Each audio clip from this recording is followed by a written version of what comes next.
সঞ্চয় এমন একটা জিনিস মেয়ে মানুষ চাইলে কিন্তু যেকোনো জায়গায় সঞ্চয় করতে পারে। আর পরিবারের মুখে একটু সময়ের কালে হাসি ফুটায় দিতে পারে। এটা কিন্তু একমাত্র মেয়ে মানুষই পারে। যত সমস্যায় থাক না কিন্তু তার ভিতরে কিন্তু একটা মেয়ে মানুষই এগুলো করতে পারে। আসসালামু আলাইকুম বন্ধুরা, সবাই কেমন আছেন? আলহামদুলিল্লাহ আমি আপনাদের দোয়া এবং আল্লাহর রহমতে অনেক ভালো আছি। আশা করি আপনারাও ভালো আছেন। চলে আসলাম নতুন একটা ভিডিও নিয়ে। অনেকদিন থেকে মিষ্টি কুমড়া আনছে। মিষ্টি কুমড়াটা ফ্রিজে রাইখা রেখে একদম পচা যাইতেছে। এখন হচ্ছে মিষ্টি কুমড়া গোস্ত দিয়ে খাবে আমার জামাই। এখন এই মিষ্টি কুমড়াটা রান্না করব। ফ্রিজের আনাচে কানাচে গোস্ত আছে কিনা তাই খুঁজতেছিলাম। অল্প একটু গোস্ত ছিল। এখান থেকে একটু বের করে তারপরে হচ্ছে এই মিষ্টি কুমড়াটা দিয়ে রান্না করে দিব। আর এই মিষ্টি কুমড়া দিয়ে গোস্ত খেতে কিন্তু আমার জামাই অনেক বেশি পছন্দ করে। এজন্য মাঝে মাঝে রান্না করি। তো দেখেন এই যে মিষ্টি কুমড়া রান্না করতে চলে আসা, তারপর আমি তরকারিটা যে মাখাই দেবো সেই পরিস্থিতি আমার নাই। আমার হাতে হচ্ছে দরজার সাথে চিপা খাইয়ে এমন অবস্থা হয়ে গেছে যে চামিচ দিয়ে ভাত খাইতে হইতেছে। তারপরও কি করার বলেন তো, জামাইয়ের যেহেতু খাওয়ার ইচ্ছা হয়েছে তাহলে তো করতেই হবে, তাই না? আর আমি হচ্ছে আমার শাশুড়ি মাকে দিয়ে তরকারিটা মাখাই নিতাম, কিন্তু আমার শাশুড়ি মা আজকে বাড়িতে নাই, সেজন্য হচ্ছে আমার নিজেকেই করতে হলো। মেয়ে মানুষের কিন্তু যতই কষ্ট হোক না কেন তারপরেও কিন্তু স্বামীর মুখে হাসি ফোটানোর জন্য শতকরা 99% মেয়েরাই কিন্তু চেষ্টা করে। হয়তো দুই একজন চেষ্টা করে না, কিন্তু সবাই কিন্তু চেষ্টা করার মতো আর কি পরিস্থিতি থাকলে অবশ্যই অবশ্যই চেষ্টা করে।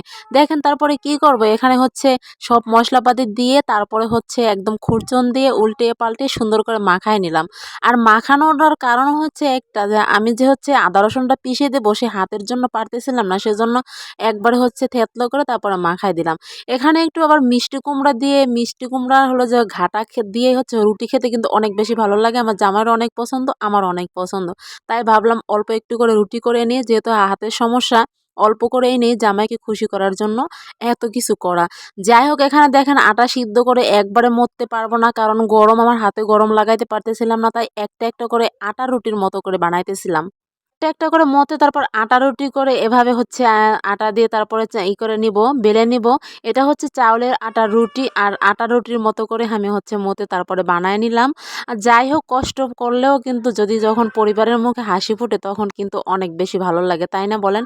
এখানে তো কষানো হয়ে গেছিলো, আমি একা মানুষ রুটি বেলতেছিলাম, তারপর একদিকে ভাজতেছিলাম, আবার একদিকে হচ্ছে এই মুরগির মাংসটা কষাইতেছিলাম এই মিষ্টি কুমড়াটা দেওয়ার জন্য।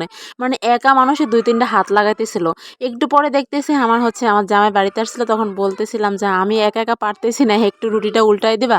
তারপর হচ্ছে ওই রুটিগুলো ভেজে দিছিল। আর এখানে দেখেন মিষ্টি কুমড়ার মধ্যে যদি চিনি না দিই তাহলে কিন্তু একদমই পছন্দ করে না।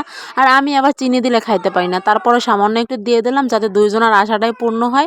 এরপরে উনি হচ্ছে রুটি ভাজতেছিল, আমি তরকারিটা রান্না করতেছিলাম আর রুটি বেলে দিতেছিলাম।